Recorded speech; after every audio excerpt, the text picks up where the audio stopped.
தமிழக வாழ்வுரிமை கட்சியினுடைய தலைவர் என்னுடைய அன்பு அண்ணன் வேல்முருகன் அவர்கள். இந்த பதிவு அவரை பற்றியது. இதை செய்ய வேண்டியது காலத்தின் அவசியம் என்று நான் கருதுகிறேன். ஏனென்றால் சமூக தளத்தில் தொடர்ந்து 7-8 ஆண்டுகளாக பயணித்துக் கொண்டிருக்கக்கூடிய எனக்கே அவரை பற்றிய செய்திகள் சில மாதங்களுக்கு முன்பாகத்தான் தெரிய வந்தது. பிரமித்து போனேன், ஆச்சரியப்பட்டு போனேன்.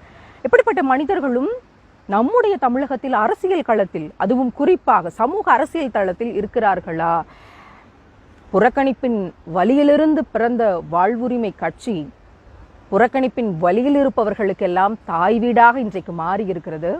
அந்த தாய் வீட்டில் வளருகிற பிள்ளைகள், தம்பி தங்கைகள் எல்லோரும் சரியான பாதையில் வழிநடத்தப்படுகிறார்கள் என்பது ஒன்று.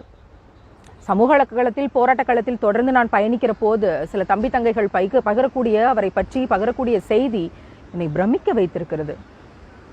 எல்லா தலைவர்கள் மீதும் பல குற்றச்சாட்டுகள் உண்டு, அது பல பட்டியல் குற்றச்சாட்டுகள் உண்டு.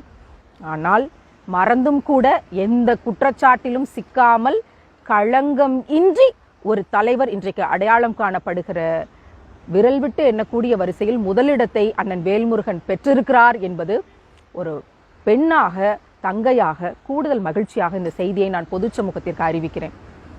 அதை தாண்டி தன்னை நம்பி இருக்கிற தம்பிகளுக்கு, தங்கைகளுக்கு ஒரு பிரச்சனை என்றால் என்ன சமரசத்தை வேண்டுமானாலும் செய்து கொண்டு அவர்களை காப்பாற்றக்கூடிய, உடனடியாக காப்பாற்றக்கூடிய, அதுதான் அடிக்கோடிட்டு சொல்ல விரும்புகிறேன், உடனடியாக காப்பாற்றக்கூடிய தளத்தில் வந்து நிற்கக்கூடிய ஒரு தலைவராக அவரை இன்றைக்கு நான் பார்க்கிறேன்.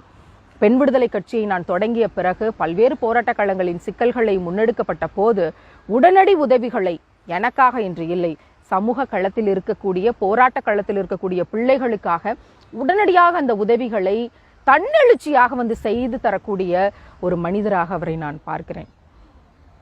அண்ணன் வேல்முருகன் அவர்கள் வாழக்கூடிய இந்த சமகாலத்தில், அரசியல் தளத்தில், நானும் அதே அரசியல் தளத்தில் சமகாலத்தில் பயணத்தை மேற்கொண்டிருக்கிறேன் என்பது மிகப்பெரிய மகிழ்ச்சியும் நெகிழ்ச்சியும்.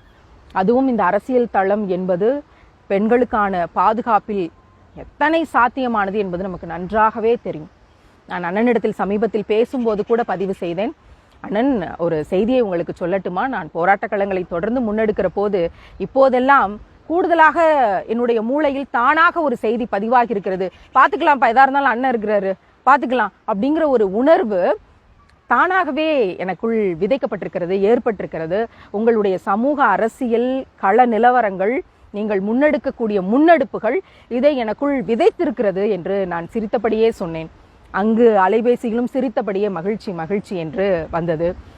யாராக இருந்தாலும் தோழர் என்று அழைத்து பேசத் தொடங்கி, என்ன சிக்கல்களாக இருந்தாலும் உடனடியாக அவர்களுக்கு உதவிவிட வேண்டும் என்ற மனப்பாங்கில் இருந்து பெரிய ஆளுமையாக அவரை நான் பார்க்கிறேன். அரசியல் என்பதை தாண்டி ஒரு நன்மனிதராக அவரை நான் பொது சமூகத்திற்கு அறிமுகம் செய்வதிலும், இன்றைக்கு பொது சமூகத்தோடு இதை பகிர்ந்து கொள்வதிலும் பெண் விடுதலை கட்சியின் நிறுவன தலைவர் என்று இல்லாமல் ஒரு தங்கையாக எனக்கு பெரிய மகிழ்ச்சி.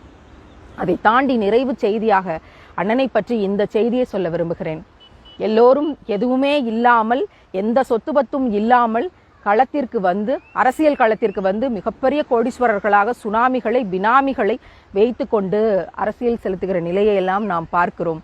ஆனால் கோடீஸ்வரராக இருந்து சொத்தை விற்று, நிலத்தை விற்று சமூக களத்தில் வாழ்வுரிமை கட்சியை கட்டமைக்க வேண்டும் என்பதற்காக சொத்துக்களை எல்லாம் விற்று சமூக களத்திற்கு பணி செய்யக்கூடிய ஒரு மனிதர் வ.உ. சிதம்பரனாருக்கு பிறகு நான் பார்க்கக்கூடிய களங்கமற்ற, குற்றச்சாட்டுகளில் சிக்காத, நேர்மையான, மாது என்ற எந்த தளத்திலும் தன்னை நெறிப்படுத்தி கொண்டு தன் தம்பி தங்கைகளுக்கும் அதை கற்பித்து கொண்டிருக்கக்கூடிய ஒரு சிறந்த தமிழ் ஆளுமை என் அன்பு அண்ணன் வேல்முருகன் என்று சொல்லிக் கொள்வதில் சபரிமாலா என்ற இந்த தங்கைக்கு ஆகப்பெரிய மகிழ்ச்சி, மிக்க நிகழ்ச்சி.